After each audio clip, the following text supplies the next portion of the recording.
Hello शेतकरी मित्रांनो, आपल्या यूट्यूब चॅनलवर आपलं स्वागत आहे. रोजचे अपडेट बाजारभाव जाणून घ्यायचे असतील तर आपल्या चॅनलला सबस्क्राईब करून ठेवा. 2 फेब्रुवारी 2025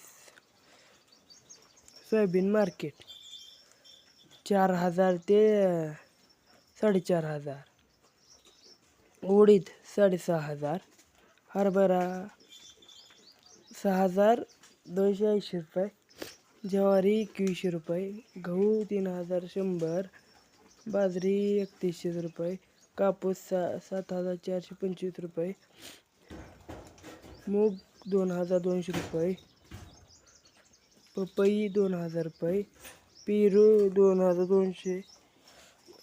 आणि का आपल्या यूट्यूब चॅनलवर असे रोजचे अपडेट पाहण्यासाठी आपल्या यूट्यूब चॅनलला सबस्क्राईब करून ठेवा. धन्यवाद.